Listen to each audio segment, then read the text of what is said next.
ಶರಣಾರ್ಥಿ. ನಮ್ಮ ಜೀವನದಲ್ಲಿ ನಮ್ಮ ಮನಸ್ಸಿನ ಅಶಾಂತಿಗೆ ಕಾರಣ ಏನು ಅಂದರೆ ವ್ಯಕ್ತಿಯ ಜೀವನದಲ್ಲಿರುವಂತಹ ಕೆಟ್ಟ ವಿಚಾರಗಳು. ಯಾವಾಗ ನಾವು ಅಶಾಂತಿಯಿಂದ ಕೂಡಿದಂತಹ ವಿಚಾರಗಳನ್ನು ನಿರ್ಮಾಣ ಮಾಡ್ತೀವೋ ಆಗ ನಮ್ಮ ಮನಸ್ಸಿನಲ್ಲಿ ಅಶಾಂತಿಯ ಅನುಭವ ಆಗ್ತದೆ. ಹಾಗಿದ್ರೆ ನಾವು ಅಶಾಂತಿಯಿಂದ ಮುಕ್ತರಾಗಬೇಕು ಅಂದರೆ ಮೊದಲು ನಾವು ಮನಸ್ಸನ್ನು ಶುದ್ಧವಾಗಿ ಇಟ್ಕೊಳ್ಬೇಕು.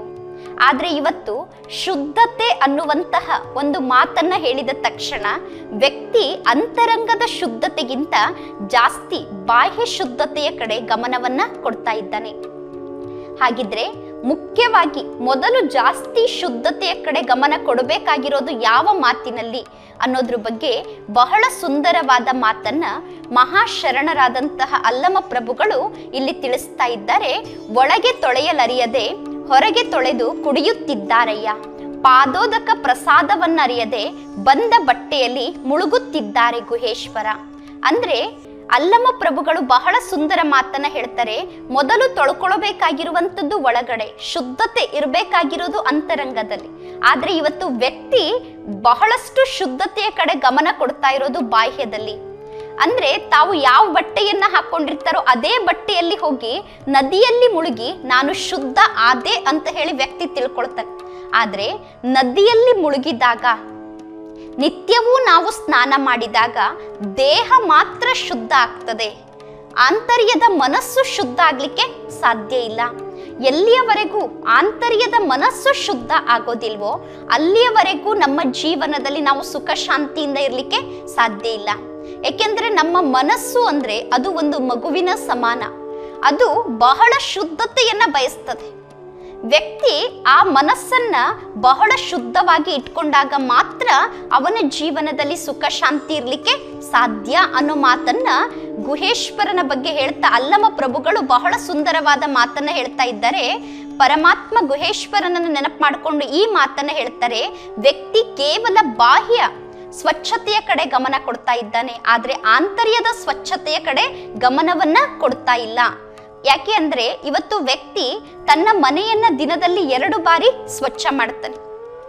ಬೆಳಗ್ಗೆ ಒಂದು ಸರಿ ಮನೆ ಕ್ಲೀನ್ ಮಾಡಿದ್ರು ಕೂಡ ಮತ್ತೆ ವ್ಯಕ್ತಿ ಸಂಜೆ ಮನೆಯನ್ನ ಗುಡಿಸ್ತಾ ಇರ್ತಾನೆ. ಯಾಕೆಂದ್ರೆ ಮನೆ ಶುದ್ಧವಾಗಿದ್ದಾಗ ಮಾತ್ರ ಪರಮಾತ್ಮ ಒಲಿತಾನೆ ಅನ್ನುವಂತಹ ಒಂದು ವಿಚಾರವನ್ನ ಮನುಷ್ಯರು ತಮ್ಮ ಮನಸ್ಸಿನಲ್ಲಿ ಇಟ್ಕೊಂಡಿದ್ದಾರೆ.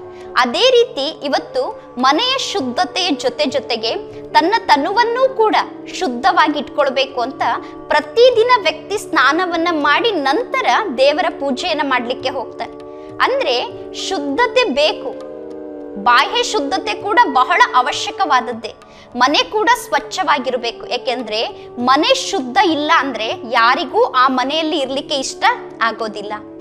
ಉದಾಹರಣೆಗೆ ಹೇಳಬೇಕು ಅಂದ್ರೆ ಯಾವತ್ತಾದ್ರೂ ನೀವು ಒಂದು 8 ದಿನ 15 ದಿನ ಬೇರೆ ಯಾವುದಾದ್ರೂ ಊರಿಗೆ ಹೋಗಿ 15 ದಿನಗಳ ನಂತರ ನೀವು ವಾಪಸ್ ಮನೆಗೆ ಬಂದ್ರೆ 15 ದಿನದವರೆಗೂ ನಿಮ್ಮ ಮನೆಯನ್ನ ಕ್ಲೀನ್ ಮಾಡಿಲ್ಲ ಅಂದ್ರೆ 15 ದಿನದ ನಂತರ ಆ ಮನೆಯಲ್ಲಿ ಬಹಳಷ್ಟು ಧೂಳಿರ್ತದೆ. ಆ ಬಹಳಷ್ಟು ಧೂಳನ್ನ ನೋಡಿದಾಗ ಮನೆಗೆ ಬಂದ ತಕ್ಷಣ ಫಸ್ಟ್ ನಮ್ಮ ಗಮನ ಹೋಗೋದೇ ಕ್ಲೀನಿಂಗ್ ಕಡೆ. ಮೊದಲು ಮನೆಯನ್ನ ಸ್ವಚ್ಛ ಮಾಡಬೇಕು, ಮನೆಯನ್ನ ಕ್ಲೀನ್ ಮಾಡಬೇಕು ಅನ್ನೋದ್ರ ಕಡೆ ನಾವು ಜಾಸ್ತಿ ಗಮನವನ್ನ ಕೊಡ್ತೀವಿ. ಯಾಕೆಂದ್ರೆ ಎಲ್ಲಿ ಶುದ್ಧತೆ ಇಲ್ವೋ ಅಲ್ಲಿ ವ್ಯಕ್ತಿಗೆ ಇರ್ಲಿಕ್ಕೆ ಕಷ್ಟ ಆಗ್ತದೆ. ಅದಕ್ಕೋಸ್ಕರ ಫಸ್ಟ್ ಮನೆಯನ್ನ ಸ್ವಚ್ಛ ಮಾಡೋದ್ರ ಕಡೆ ಗಮನ ಕೊಡ್ತೀವಿ. ದಿನಾ ಮನೆಯನ್ನ ಸ್ವಚ್ಛ ಮಾಡ್ತೀವಿ.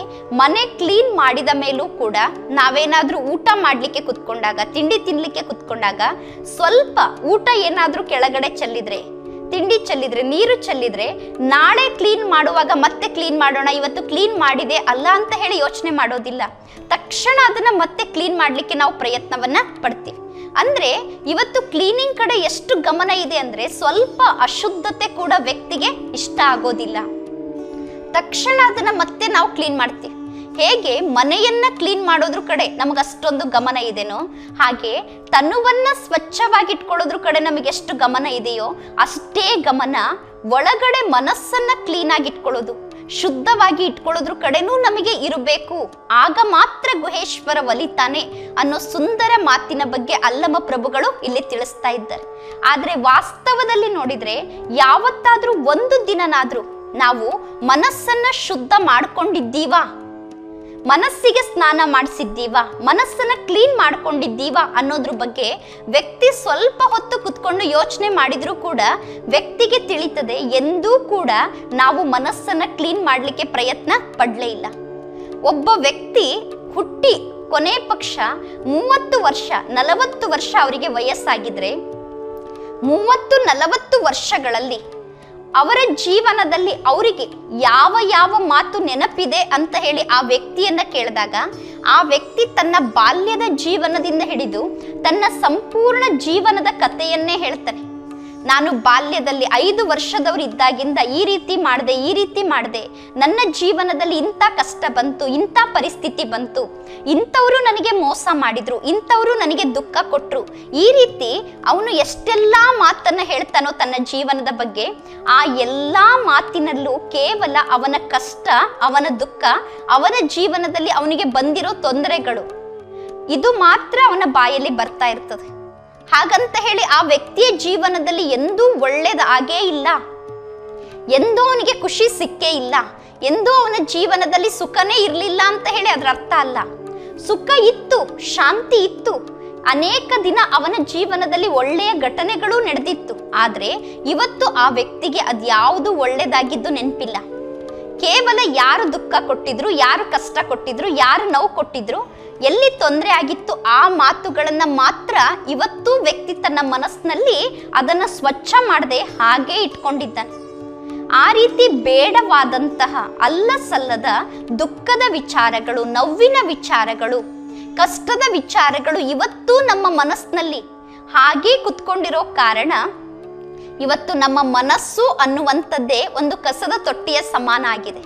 ಹೇಗೆ ಮನೆಯನ್ನ ಕ್ಲೀನ್ ಮಾಡಿದಾಗ ಮನೆಯಲ್ಲಿ ಬೇಡವಾದಂತಹ ವಸ್ತುಗಳಿದ್ರೆ ಅದನ್ನು ನಾವು ಕಸದ ತೊಟ್ಟಿಗೆ ಹಾಕ್ತೀವಿ, ಹಾಗೆ ಇವತ್ತು ನಮ್ಮ ಮನಸ್ಸಿನಲ್ಲಿ ನಾವು ಎಲ್ಲ ಒಳ್ಳೆಯ ವಸ್ತುಗಳನ್ನೇ ಇಟ್ಕೊಂಡಿದ್ದೀವ, ಒಳ್ಳೆಯ ವಿಚಾರವನ್ನೇ ಇಟ್ಕೊಂಡಿದ್ದೀವ ಅಂತ ಹೇಳಿ ಒಂದು ಕ್ಷಣ ನಮ್ಮ ಮನಸ್ಸನ್ನು ನೋಡಿಕೊಂಡ್ರೆ ನಾವು ಎಂದೂ ನಮ್ಮ ಮನಸ್ಸನ್ನು ಸ್ವಚ್ಛ ಮಾಡಿಕೊಳ್ಳೇ ಇಲ್ಲ, ತೊಳಿಲೇ ಇಲ್ಲ.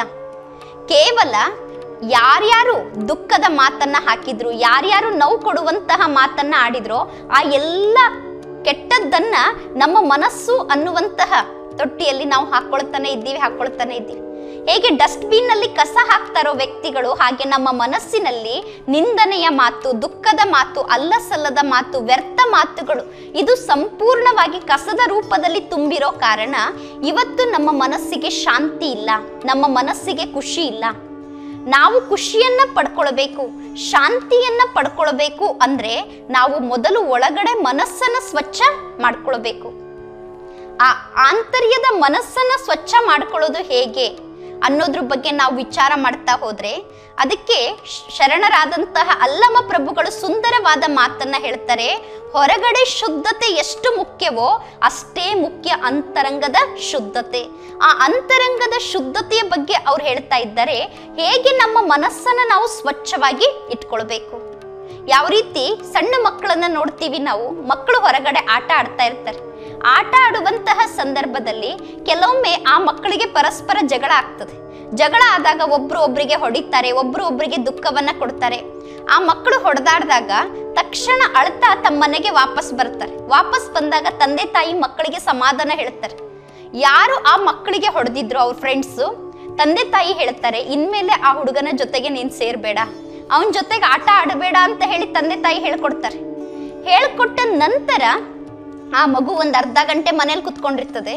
ಆ ಮನೆ ತುಂಬಾ ಆ ಸುದ್ದಿ ಎಷ್ಟಾಗಿರ್ತದೆ ಅಂದ್ರೆ ಆ ಮಗು ಹೊಡೆದಿರುವಂತಹ ವಿಚಾರ, ಅವನ ಫ್ರೆಂಡ್ ಹೊಡೆದಿರುವಂತಹ ವಿಚಾರ, ಈ ತಂದೆ ತಾಯಿ ಹೋಗಿ ಅವ್ರ ತಂದೆ ತಾಯಿ ಜೊತೆ ಕೂಡ ಜಗಳ ಆಡಿ ವಾಪಸ್ ಮನೆಗೆ ಬಂದಿರ್ತಾರೆ. ಇವರು ಜಗಳ ಆಡಿ ಬಂದಿರ್ತಾರೆ, ಅರ್ಧ ಗಂಟೆ ಆಗೋದ್ರಲ್ಲಿ ಮತ್ತೆ ಆ ಎರಡು ಮಕ್ಕಳು ಫ್ರೆಂಡ್ಸ್ ಆಗಿ ಮತ್ತೆ ಆಟ ಆಡ್ಲಿಕ್ಕೆ ಸ್ಟಾರ್ಟ್ ಮಾಡಿರ್ತದೆ. ಅಂದ್ರೆ ಮಕ್ಕಳು ಅರ್ಧ ಗಂಟೆಯ ಹಿಂದೆ ನಡೆದಂತಹ ವಿಚಾರವನ್ನು ಕೂಡ ಮರ್ತು ಮತ್ತೆ ಏಕತೆಯಿಂದ ಬಹಳಷ್ಟು ಖುಷಿಯಿಂದ ಆಟ ಆಡ್ಲಿಕ್ಕೆ ಸ್ಟಾರ್ಟ್ ಮಾಡ್ತಾರೆ. ಆದ್ರೆ ತಂದೆ ತಾಯಿ ಆದಂಥವರು ಮಕ್ಕಳಿಗೆ ಬುದ್ಧಿಯನ್ನ ಹೇಳಿ ಅವರಲ್ಲಿ ಮತ್ತೆ ಏಕತೆಯನ್ನ ತರಬೇಕಾದವರು ತಾವೇ ದೊಡ್ಡವರಾಗಿದ್ರು ಕೂಡ ಒಂದು ಸಣ್ಣ ಜಗಳ ಆದ್ರೆ ಸಾಕು, 5 ವರ್ಷ 10 ವರ್ಷ ಆದ್ರೂ ಕೂಡ ಯಾರ ಜೊತೆಗೆ ಗಲಾಟೆ ಆಗಿರ್ತದೆ, ಜಗಳ ಆಗಿರ್ತದೆ, ಅವರನ್ನ ಇವತ್ತು ನಾವು ಶತ್ರುತ್ವದ ಭಾವನೆಯಿಂದನೇ ನೋಡ್ತಾ ಇರ್ತೀವಿ. ಆ ಶತ್ರುತ್ವದ ಭಾವನೆ ಮನಸ್ಸಿನಲ್ಲಿತ್ತು ಅಂದ್ರೆ ನಮ್ಮ ಮನಸ್ಸಿನಲ್ಲಿ ಯಾವ ಕಾರಣಕ್ಕೂ ಖುಷಿ ಇರ್ಲಿಕ್ಕೆ ಸಾಧ್ಯ ಇಲ್ಲ. ಅದಕ್ಕೆ ಬಾರಿ ಬಾರಿಗೂ ನಾವು ಮನಸ್ಸನ್ನ ಸ್ವಚ್ಛ ಮಾಡ್ಕೊಳ್ಬೇಕು.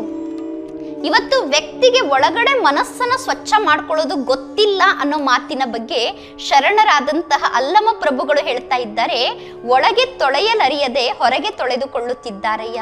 ಅಂದ್ರೆ ಕೇವಲ ಹೊರಗಡೆ ಮಾತ್ರ ಸ್ವಚ್ಛ ಮಾಡ್ಕೊಳ್ಳೋದ್ರ ಕಡೆ ಗಮನ ಕೊಡ್ತಾ ಇದ್ದಾರೆ, ಒಳಗಡೆ ಕೂಡ ಕ್ಲೀನ್ ಇರಬೇಕು. ಯಾಕೆ ಅಂದ್ರೆ ಇವತ್ತು ವ್ಯಕ್ತಿಯ ಜೀವನದಲ್ಲಿ ಅತಿ ಮುಖ್ಯವಾಗಿ ಅವನಿಗೆ ಬೇಕಾಗಿರುವಂಥದ್ದು ಸುಖ ಮತ್ತು ಶಾಂತಿ. ಆ ಶಾಂತಿ ಯಾವಾಗ ಸಿಗ್ತದೆ ಅಂದ್ರೆ ಒಳಗಡೆ ಅಂತರಂಗದಲ್ಲಿ ಮನಸ್ಸಿನಲ್ಲಿ ಯಾವಾಗ ಯಾರ ಬಗ್ಗೆಯೂ ನನಗೆ ಕೆಟ್ಟ ವಿಚಾರ ನಡೆಯೋದಿಲ್ಲ, ಎಲ್ಲರಿಗೂ ಒಳ್ಳೇದಾಗ್ಲಿ, ಎಲ್ರಿಗೂ ಖುಷಿ ಸಿಗ್ಲಿ, ಎಲ್ಲರೂ ಶಾಂತಿಯಿಂದ ಇರ್ಲಿ, ಎಲ್ಲರೂ ನನ್ನಂತೆಯೇ ಇರ್ಲಿ ಅನ್ನುವಂತಹ ಭಾವನೆ ಆಂತರ್ಯದಲ್ಲಿ ಬಂದಾಗ ಮಾತ್ರ ನಾವು ಖುಷಿಯಿಂದ ಇರ್ಲಿಕ್ಕೆ ಸಾಧ್ಯ ಆಗ್ತದೆ. ಆದ್ರೆ ಇವತ್ತು ವ್ಯಕ್ತಿ ಒಳಗಡೆ ಯಾವ ರೀತಿ ಕಲ್ಮಶವನ್ನ ತುಂಬಿಕೊಂಡಿದ್ದಾನೆ ಅಂದ್ರೆ, ಸ್ವಾರ್ಥಿಯಾದಂತಹ ವ್ಯಕ್ತಿ ಕೇವಲ ತನಗಷ್ಟೇ ಒಳ್ಳೇದಾಗಬೇಕು, ತನ್ನ ಫ್ಯಾಮಿಲಿಗೆ ಒಳ್ಳೇದಾಗಬೇಕು, ಬೇರೆಯವರಿಗೆ ಕೆಟ್ಟದ್ದಾಗಬೇಕು ಅಂತ ವಿಚಾರವನ್ನ ಮಾಡ್ತಾ ಒಳಗಡೆ ಕೆಟ್ಟದ್ದನ್ನ ತುಂಬಿಕೊಂಡಿರೋ ಕಾರಣ ಬೇರೆಯವರಿಗಷ್ಟೇ ಕೆಟ್ಟದ್ದಾಗಲ್ಲ, ಅದ್ರ ಜೊತೆಗೆ ಅವನಿಗೂ ಕೂಡ ಬಹಳಷ್ಟು ಮಾತಿನಲ್ಲಿ ಕೆಟ್ಟದ್ದು ಆಗ್ತಾ ಇದೆ. ಹಾಗಿದ್ರೆ ಈ ಕೆಟ್ಟದ್ದರಿಂದ ನಾವು ಮುಕ್ತ ಆಗಬೇಕು ಅಂದ್ರೆ ಹೊರಗಡೆ ಶುದ್ಧತೆಯ ಜೊತೆಗೆ ಹೊರಗಡೆ ಸ್ವಚ್ಛತೆಯ ಜೊತೆಗೆ ಪ್ರತಿದಿನ ನಮ್ಮ ಮನಸ್ಸನ್ನು ಕೂಡ ಸ್ವಚ್ಛ ಮಾಡ್ಕೊಳ್ಬೇಕು. ಶರೀರಕ್ಕೆ ಹೇಗೆ ನೀರಿನಿಂದ ಸ್ನಾನ ಮಾಡಿಸ್ತೀವೋ ಹಾಗೆ ಮನಸ್ಸಿಗೆ ಜ್ಞಾನದಿಂದ ನಿತ್ಯವೂ ಸ್ನಾನ ಮಾಡಿಸಿದ್ರೆ, ಒಳ್ಳೆಯ ಜ್ಞಾನದ ಮಾತನ್ನು ನಮ್ಮ ಜೀವನದಲ್ಲಿ ಧಾರಣೆ ಮಾಡ್ಕೊಳ್ತಾ ಹೋದ್ರೆ ಒಳಗಡೆ ಇರುವಂತಹ ಕಲ್ಮಶ, ಕೆಟ್ಟ ಗುಣ ತಾನಾಗೇ ದೂರ ಆಗ್ತದೆ. ಆಗ ಸಂಪೂರ್ಣವಾಗಿ ನಾವು ಶಾಂತಿಯ ಅನುಭವವನ್ನ ಮಾಡಲಿಕ್ಕೆ ಸಾಧ್ಯ ಆಗ್ತದೆ. ಪ್ರತಿದಿನ ಒಂದು ಕ್ಷಣ ಕುತ್ಕೊಂಡು ನಮ್ಮನ್ನ ನಾವೇ ನೋಡ್ಕೊಳ್ಬೇಕು. ನಾನು ಇವತ್ತು ಎಲ್ಲೆಲ್ಲಿ ಯಾರ್ಯಾರಿಗೆ ದುಃಖ ಕೊಟ್ಟೆ, ಯಾರ್ಯಾರಿಗೆ ನೋವು ಕೊಟ್ಟೆ ಎಲ್ಲ ನೋಡಿಕೊಂಡ ನಂತರ ಅದನ್ನ ಅವತ್ತೇ ಡಿಲೀಟ್ ಮಾಡಬೇಕು. ಯಾರಾದರೂ ನಮಗೆ ಕೆಟ್ಟದ್ದನ್ನ ಮಾಡಿದ್ರೂ ಕೂಡ ನೆಕ್ಸ್ಟ್ ಕ್ಷಣ ನಾವು ಅದನ್ನ ಮರೆತು ಮತ್ತೆ ಅವ್ರಿಗೆ ಒಳ್ಳೇದು ಮಾಡಲಿಕ್ಕೆ ಹೋದಾಗ ಮಾತ್ರ ನಾವು ಶಾಂತಿಯಿಂದ ಇರಬಹುದು. ಅದಕ್ಕೆ ಅಂತರಂಗದ ಶುದ್ಧತೆ ಬಹಳ ಮುಖ್ಯ ಅನ್ನೋ ಮಾತನ್ನ ಶರಣರಾದ ಅಲ್ಲಮ ಪ್ರಭುಗಳು ಇಲ್ಲಿ ತಿಳಿಸ್ತಾ ಇದ್ದಾರೆ. ಓಂ ಶಾಂತಿ.